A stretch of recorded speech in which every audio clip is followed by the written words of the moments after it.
Assalamualaikum warahmatullahi wabarakatuh. Perkenalkan kami dari kelompok 5 dari kelas R4H. Di sini kami akan menjelaskan materi mengenai analisis varians atau ANOVA terhadap IPM berdasarkan proporsi guru dan siswa di Provinsi Maluku.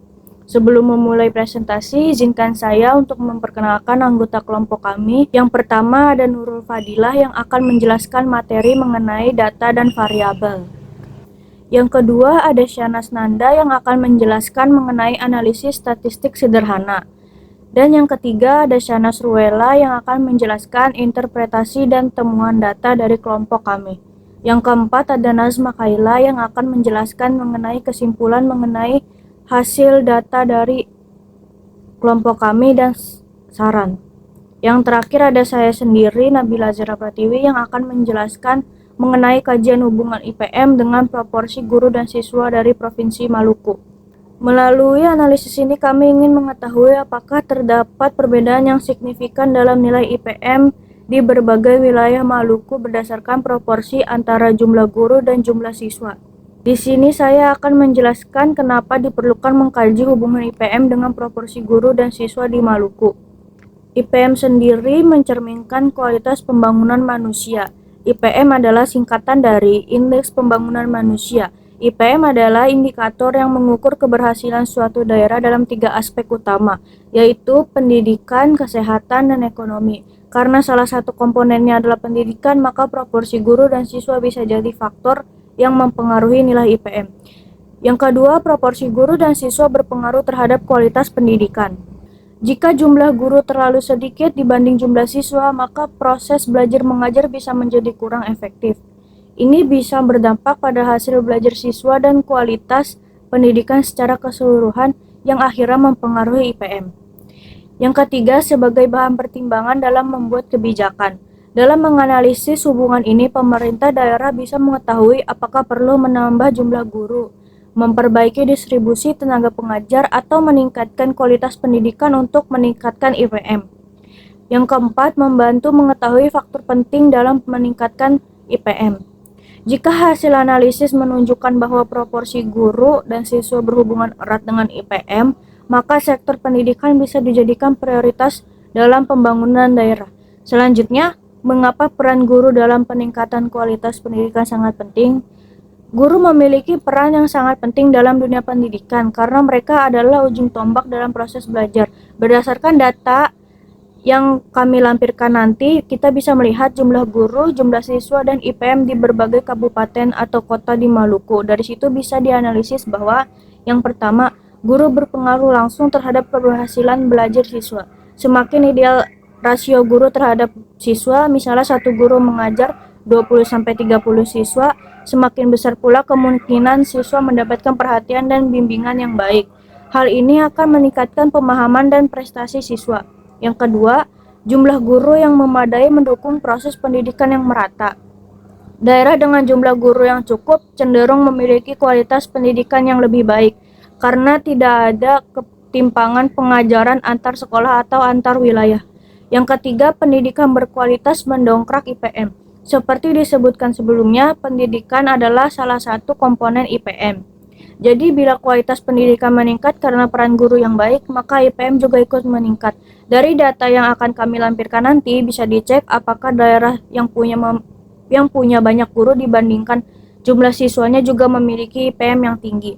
Yang terakhir, guru juga berperan sebagai pembentuk karakter dan motivator siswa. Selain mengajar, guru juga membentuk karakter dan menciptakan motivasi kepada siswa. Hal ini penting untuk menciptakan generasi muda yang cerdas dan berdaya saing.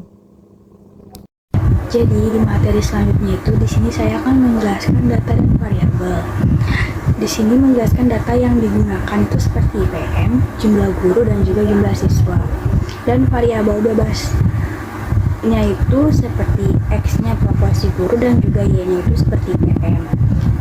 Nah, kelompok kami ini memilih dari Provinsi Maluku yang jumlah atau kotanya itu ada 11. sebelum masuk ke perhitungan, di sini sebelumnya saya akan menjelaskan terlebih dahulu di mana untuk menemukan X dan Y dapat diperoleh dari melihat bagaimana data dan variabelnya.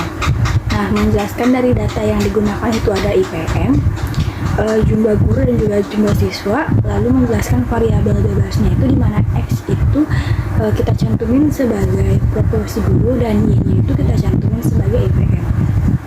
Lalu di sini kita akan masuk ke bagian dalam perhitungan. Jadi untuk mencari X bar atau rata-rata itu kita hitung terlebih dahulu dari jumlah semua X itu berapa. Jadi kita hitung dulu jumlah X yang ada data itu kita jumlahin semua. Setelah kita jumlahin hasilnya itu dibagi 11. Nah 11-nya itu berasal dari jumlah kota atau kabupaten dari Provinsi Maluku.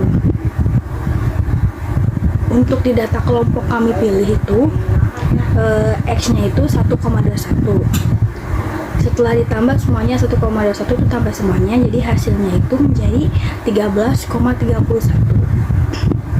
Lalu kita bagi 11. Kita bagi 11 lalu hasil akhirnya itu menjadi 1,21. Nah, kita selanjutnya mencari Y bar. Cari Y bar itu juga sama seperti cara yang ada di X bar atau rata-rata. Jadi kita jumlahin dulu semuanya, Y barnya kita jumlahin dulu datanya. Setelah kita tambahin kita bagi 11 lagi. Nah 11-nya ini sama berasal dari jumlah kota atau kabupaten yang ada di Maluku. Jadi data yang ada di sini data yang ada di kelompok kami ini Y bar-nya itu ada 30.000. Itu sudah semua ya di hitung totalnya. Lalu kita bagi 11-nya sama kayak tadi ya jumlah kota.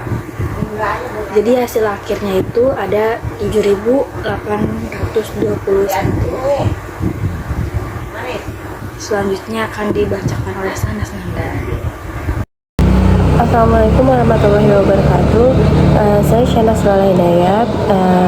Di sini saya ingin menjelaskan tentang korelasi antara proporsi guru dengan IPM dan menjelaskan secara singkat hasil korelasi. Jadi untuk menganalisis hubungan antara proporsi guru dan IPM tahun 2024, saya menggunakan data dari beberapa kabupaten atau kota di Provinsi Maluku. Dua variabel yang dianalisis adalah X yaitu proporsi guru dengan jumlah guru dibagi jumlah siswa di setiap daerah, dan Y adalah IPM 2024 yaitu nilai indeks pembangunan manusia dari masing-masing daerah. Di sini kami mengambil contoh beberapa data dari empat kabupaten, yaitu ada Kota Ambon dengan proporsi gurunya 800 per 8.000, jumlahnya 0,1 dengan IPM 82,84. Yang kedua ada Kota Tual dengan provinsi gurunya 400 per 4.000, hasilnya 0,1 dengan IPM 71,67. Dan Maluku Tengah dengan proporsi guru 500 per 5.000, hasilnya 0,1 dengan IPM 74,34. Dan yang terakhir Maluku Tenggara dengan proporsi guru 1.200 per 12.000, hasilnya 0,1 dengan IPM 72,11.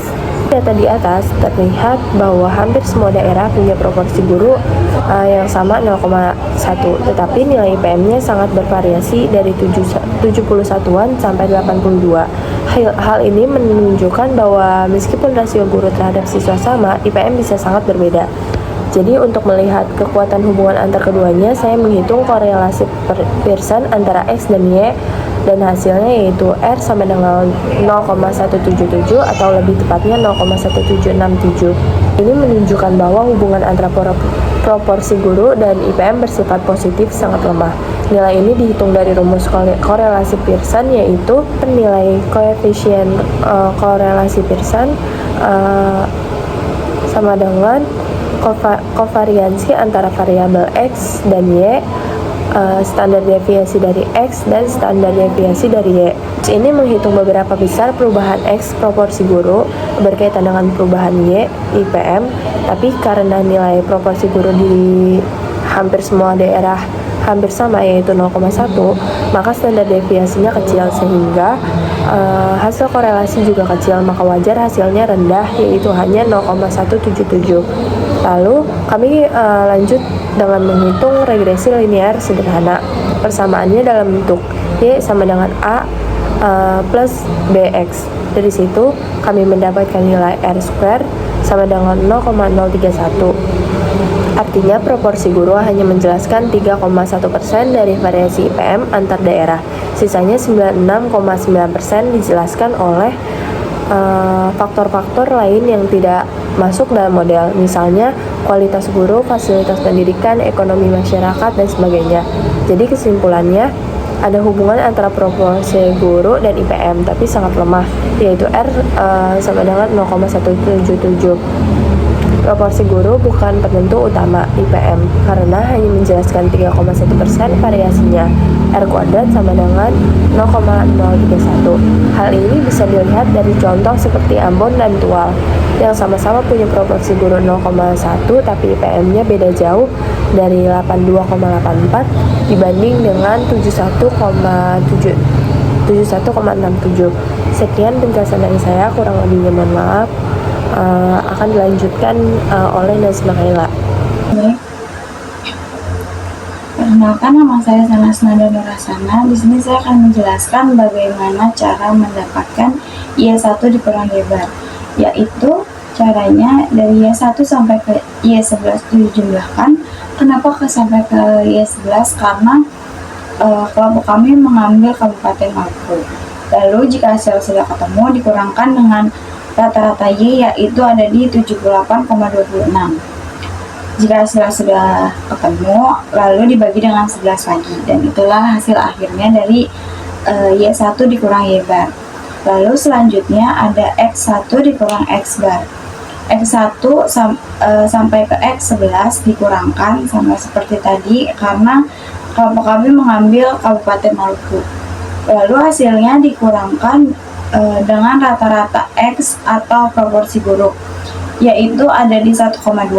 Setelah itu hasilnya dibagi menjadi 11 dan mendapatkan hasil ada di minus 12,1.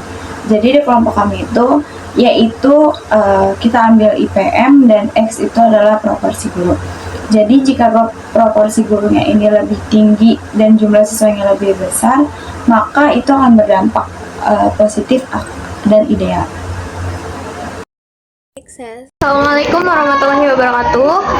Jadi di sini saya akan menjelaskan kesimpulan terkait data-data yang sudah kami hitung terkait proporsi guru dan IPM di Provinsi Maluku. Di sini hubungan antara proporsi guru dan IPM itu terdapat hubungan positif yang sangat signifikan antara proporsi guru X dan indeks pembangunan manusia IPM tahun 2024 di Kabupaten Kota Provinsi Maluku.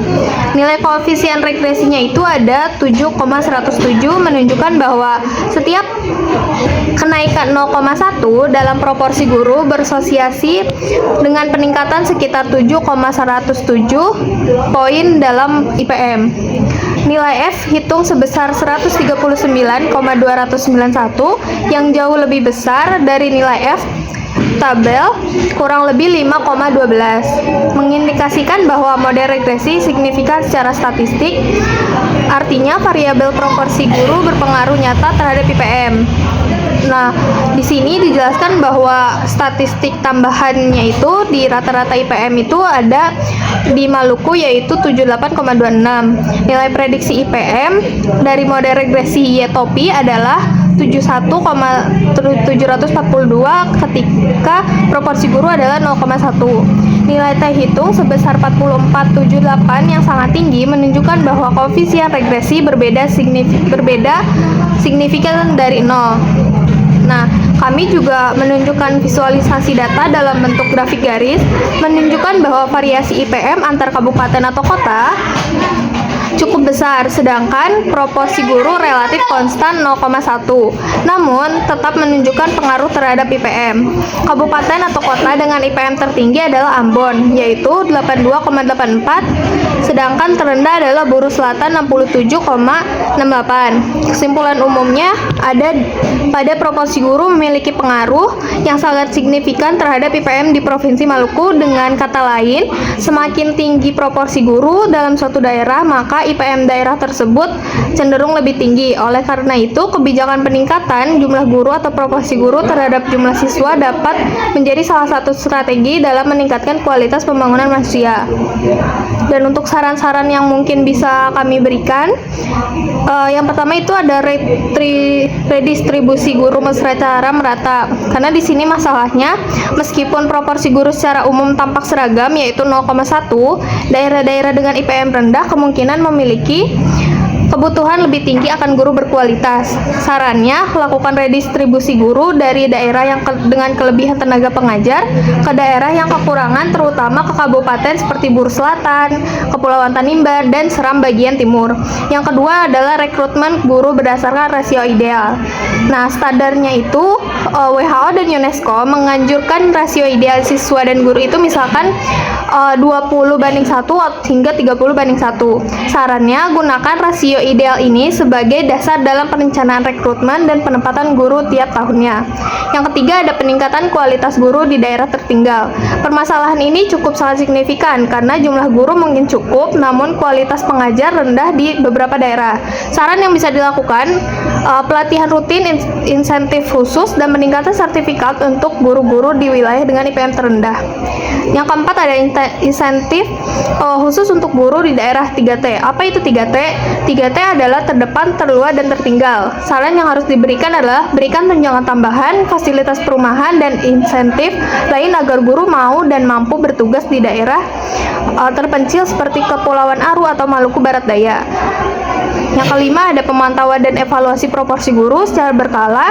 Saran di sini adalah buat sistem monitoring digital yang terintegrasi antar dinas pendidikan kabupaten atau kota untuk memantau rasio guru secara real time dan menyusun kebijakan berbasis data. Yang keenam yaitu kolaborasi dengan LPTK. LPTK adalah Lembaga Pendidikan Tenaga Kependidikan. Sarannya itu jalin kerjasama aktif dengan perguruan tinggi yang mencetak calon guru untuk mengarahkan lulusan ke daerah prioritas yang kekurangan tenaga pengajar. Saran-saran ini bertujuan untuk memastikan bahwa peningkatan proporsi dan kualitas guru benar-benar berdampak pada peningkatan IPM, bukan hanya secara statistik, tapi juga kualitas dalam hidup masyarakat. Di sini saya akan menjelaskan lebih lanjut tentang interpretasi diagram garis yang sudah kami buat, yaitu di sini terlihat bahwa ada fluktuatif antar kabupaten atau kota. Yang tertinggi adalah Kota Ambon sekitar 83, lalu yang terendah adalah Kabupaten Buru sekitar 68. Daerah-daerah seperti Tual, Maluku Tengah, dan Maluku Tenggara berada di rentang menengah sekitar 70-74. Ini menunjukkan adanya kesenjangan pembangunan manusia antar wilayah di Maluku. Dan di sini proporsi guru menunjukkan garis yang sangat datar, mendekati 0,1 di semua wilayah. Artinya, proporsi guru, jumlah guru dibanding siswa atau sekolah tidak jauh berbeda antar kabupaten atau kota. Namun, provinsi ini tidak serta-merta menjamin IPM tinggi, sehingga kualitas persebaran dan kondisi pendukungnya lainnya juga diperhatikan. Nah, kesimpulan dalam diagram yang bisa kami ambil, meskipun proporsi guru hampir seragam dan IPM sangat bervariasi, hal ini mengindikasikan bahwa proporsi guru memang mempengaruhi IPM, tapi juga ada faktor lain, seperti fasilitas pendidikan, kualitas guru, ekonomi lokal, dan akses infrastruktur yang turut berperan. Sekian dari saya. Wassalamualaikum warahmatullahi wabarakatuh.